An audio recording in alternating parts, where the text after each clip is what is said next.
হইচই সমচালিনী সকলকে স্বাগত। কোন রকম চাল ডাল বাটাবাটি ঝামেলা ছাড়াই বাড়িতে খুব সহজেই বানিয়ে নিতে পারেন এই সরু চাকলি পিঠে। এর স্বাদ কিন্তু অসম্ভব ভালো হয়, আর যে কোনো টাইমেই কিন্তু আপনারা এটা খুব সহজেই চটজলদি বানিয়ে নিতে পারেন মাত্র 3টে উপকরণ দিয়ে। তাহলে চলুন দেখে নেওয়া যাক আজকের এই সরু চাকলি পিঠের রেসিপি। প্রথমেই নিয়েছি আমি এখানে কেনা চালের গুঁড়ো।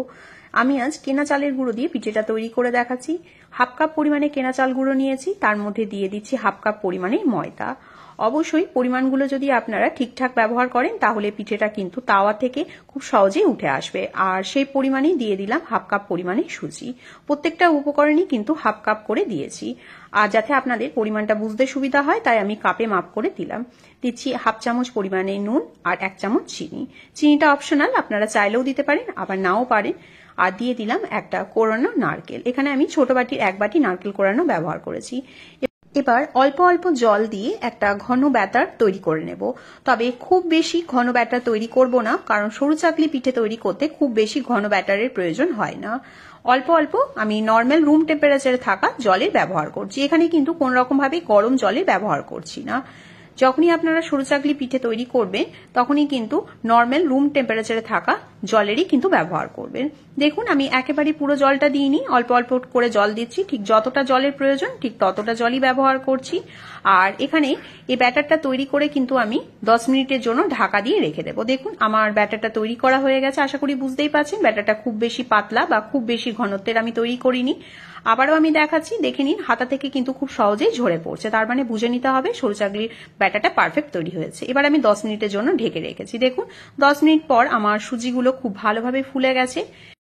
এবার একটা তাওয়াকে আগে থেকে খুব ভালো করে গরম করে নিয়েছি। এবার সামান্য একটু তেল ব্রাশ করে নিলাম, আর এবার দিয়ে দিচ্ছি আগে থেকে তৈরি করে রাখা ব্যাটারটা। এখানে আমি 2 হাতা পরিমাণে ব্যাটারের ব্যবহার করছি। খুব বেশি মোটা তৈরি করব না, আর সরু চাকলি খুব বেশি মোটা খেতে একদমই ভালো লাগে না। তাই ব্যাটারটাকে 2 হাতা দিয়ে খুব ভালো করে চারি সাইড থেকে ছড়িয়ে দিলাম। চারি সাইড থেকে ছড়িয়ে দিয়ে 1 থেকে 1.5 মিনিটের জন্য গ্যাসের ফ্লেমটাকে লোতে রেখে ওয়েট করতে হবে। দেখুন 1 থেকে 1.5 মিনিট হয়ে গেছে, আর আমি একটা সাইড উল্টে দিলাম, আর কিন্তু কোন রকম ভাবে তাওয়াতেও আমার লেগে যায়নি। আপনারা চাইলে কিন্তু এটা কড়াইয়ের মধ্যেও রান্না করে নিতে পারেন। যে পাত্রে রান্না করবেন না কেন সেই পাত্রটাকে আগের থেকে খুব ভালো করে গরম করে নেবেন, তারপরই সামান্য একটু তেল বা ঘি ব্রাশ করে তারপরই এক এক করে সরু চাকলিগুলোকে বানিয়ে নেবেন। আমি আরেকটা আপনাদেরকে করে দেখাচ্ছি। আবারও আমি ব্যাটার দিয়েছি, আবারও আমি 1 থেকে 1.5 মিনিট ওয়েট করেছি। ওপরের দিকটা ঠিক ভালোভাবে ড্রাই হয়ে যাবে, তারপরেই কিন্তু আরেক সাইডটা উল্টে নিতে হবে। দেখুন আমার ওপরটা পুরোপুরি ড্রাই হয়ে গেছে। এবার আমি আরেক সাইডটা উল্টে দিলাম। আর কতটা সুন্দর আর কতটা ইজি আশা করি আপনারা সেটা দেখেই বুঝতে পারছেন। আমার চ্যানেলে এরকম আরো অনেক ধরনের সরু চাকলি পিঠের রেসিপি আছে, আপনারা চাইলে সেগুলোও দেখে আসতে পারেন। আশা করি ভালো লাগবে। রেসিপিটি যদি ভালো লেগে থাকে তাহলে লাইক, শেয়ার আর কমেন্ট করতে ভুলবেন না। চ্যানেলটিকে সাবস্ক্রাইব না করা থাকলে অবশ্যই চ্যানেলটিকে সাবস্ক্রাইব করে নেওয়ারও অনুরোধ রইল। ভালো থাকবেন, সুস্থ থাকবেন, দেখা হচ্ছে আরো এক নতুন রেসিপির সাথে।